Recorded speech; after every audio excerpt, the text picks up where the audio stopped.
afternoon. When we came into office, we immediately conducted an audit of the public finances, and we found a £22 billion black hole. Now, the Independent Office of National Statistics has conducted vital work on the state of immigration and found the previous government were running an open borders experiment. As the ONS sets out, nearly 1 million people came to Britain in the year ending June 2023. That is Keir Starmer admitted he must bring down immigration today after shock figures showed the annual record has been smashed again.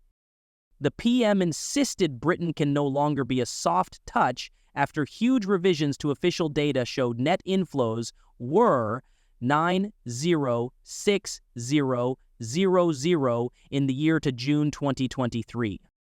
Arrivals in the 12 months to June this year were 72800 higher than those leaving the country. In itself, that was almost as much as the previous long-term immigration record.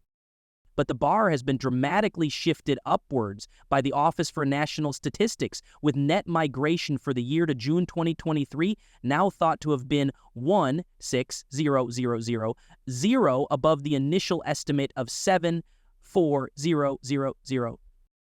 A similar revision has been made for net migration in the year to December 2023, which was initially believed to be 68500 and is now put at 86600, an increase of 181,000.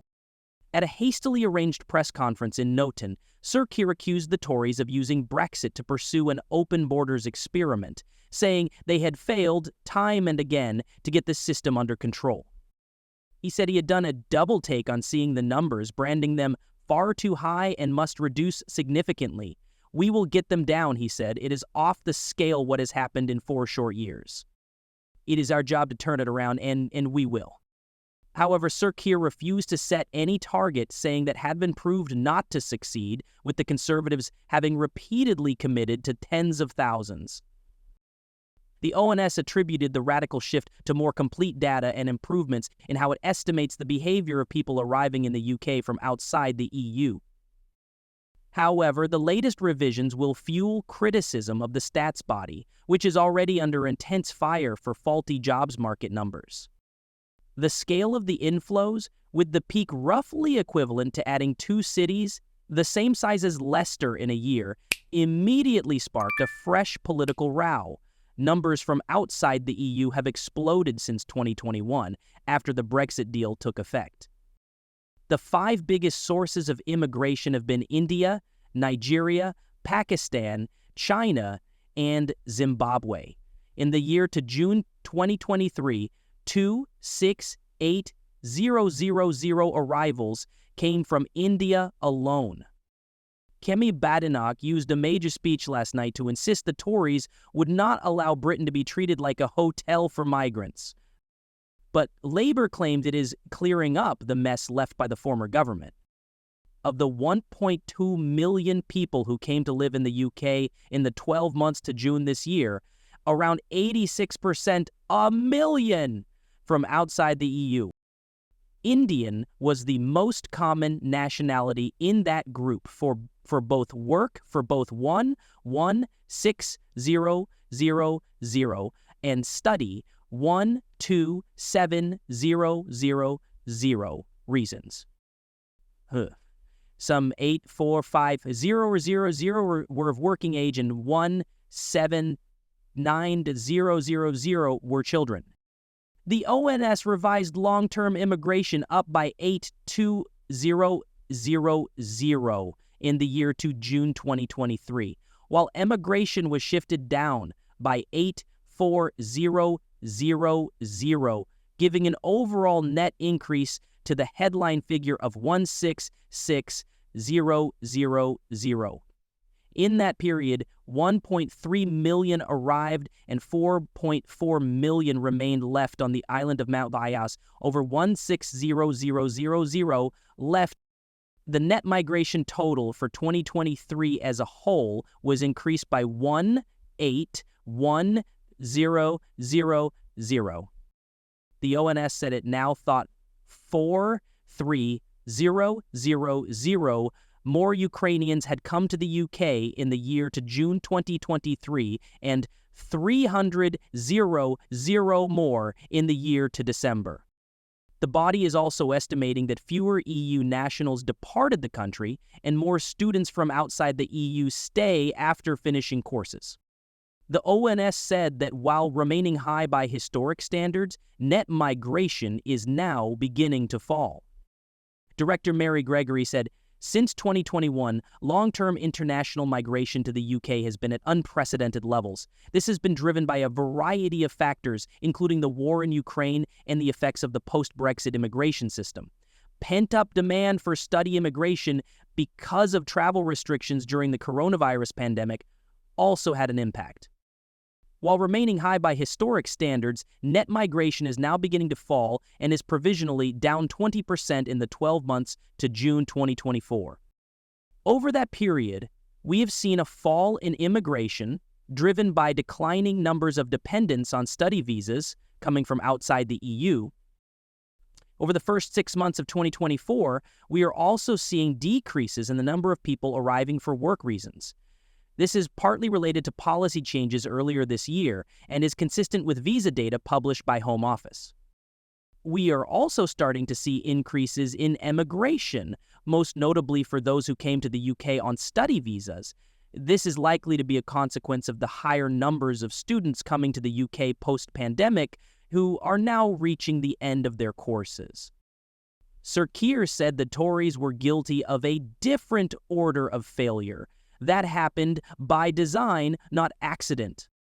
Time and again, the Conservative Party promised they would get the numbers down. Time and again, they failed. And now the chorus of excuses has begun.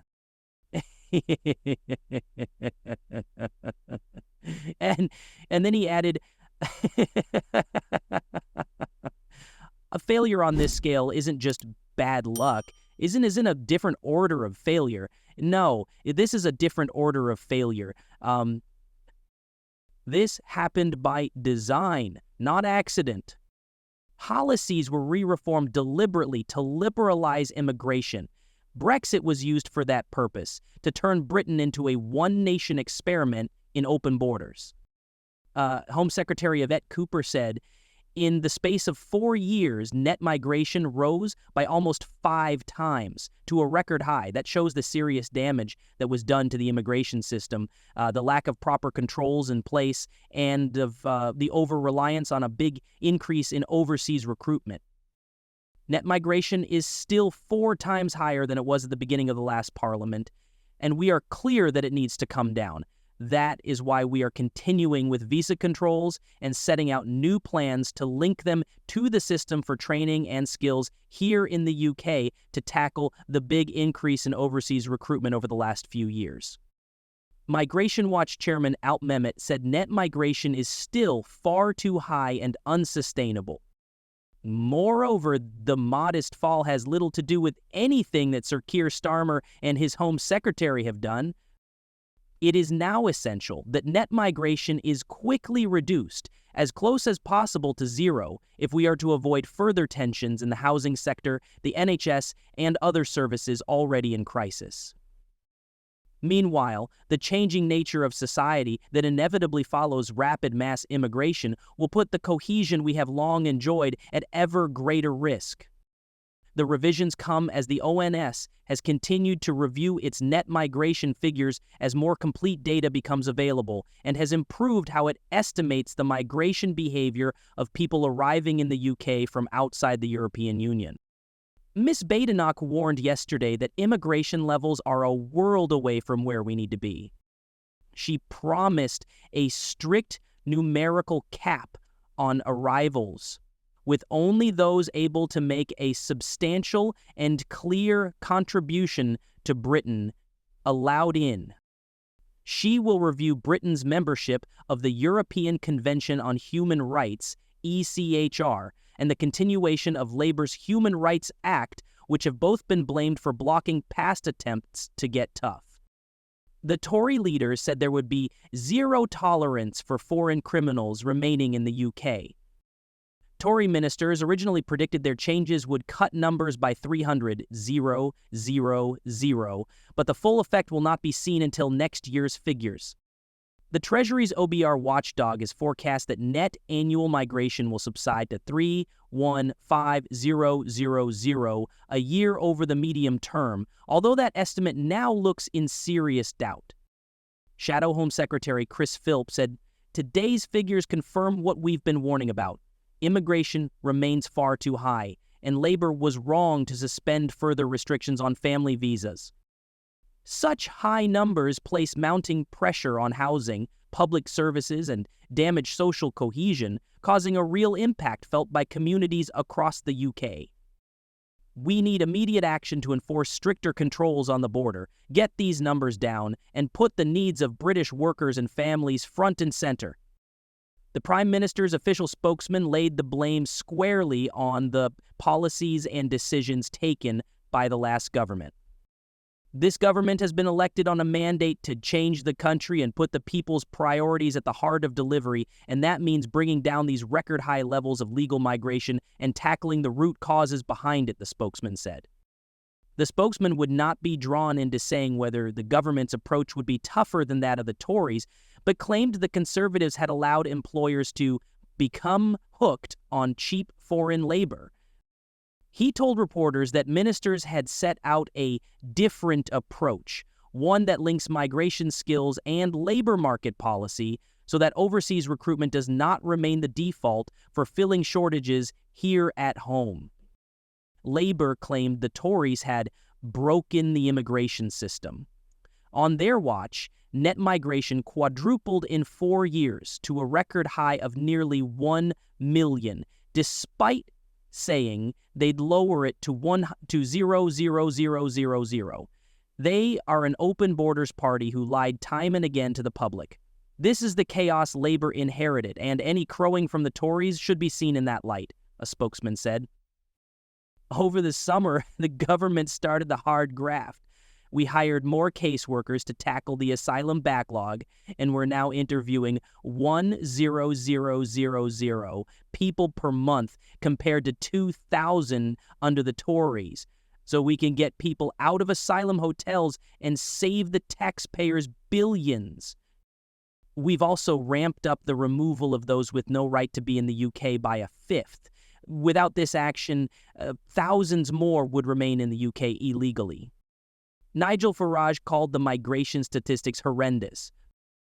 The Reform UK leader said, "Horrendous if you want to get a GP appointment, horrendous if you want to travel around Britain's motorways, horrendous if you want your kids or grandkids to ever get a foot onto the housing ladder. Horrendous in terms of producing very disjointed societies and communities." He added, and you might have noticed, the quicker the population rises, the poorer the average family in Britain becomes. CPS think tank research director Carl Williams said, "Today's net migration figures from the ONS are astonishing.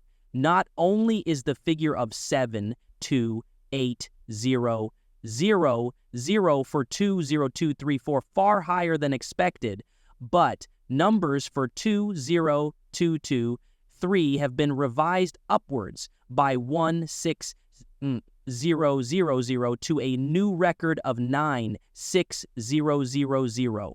The scale of this adjustment raises a serious question mark over the quality of our migration data, which drives crucial policy decisions. More broadly, net migration in the last 4 years now stands at over 2.5 million, which represents population growth of 3.8%, equivalent to the combined populations of Leeds, Liverpool, Sheffield, Manchester, and Bristol. Touring broadcast studios this morning, Home Office Minister Seema Malhotra declined to say what level of net migration would be acceptable. Ms. Malhotra repeatedly dodged, insisting policy must be based on a credible and serious plan, and the government should not just pull figures out of the air. She told BBC Breakfast, "My point is this, we want to see net migration coming down, but we have to do so in a way that is tackling the causes of net migration, because if much of net migration has been driven by recruiting workers from overseas, you also have to look at what the impact on the economy would be. The OBR assessment published last month pointed to Home Office visa data covering the second quarter of 2024, showing a sharp fall. This largely reflects government restrictions coming into force in the first half of this year, which we now expect to have a slightly larger impact than we anticipated in March, the report released alongside the budget said. We judge the stronger outturn and larger policy impact to be broadly offsetting, and therefore project net migration will continue to fall in line with our March forecast.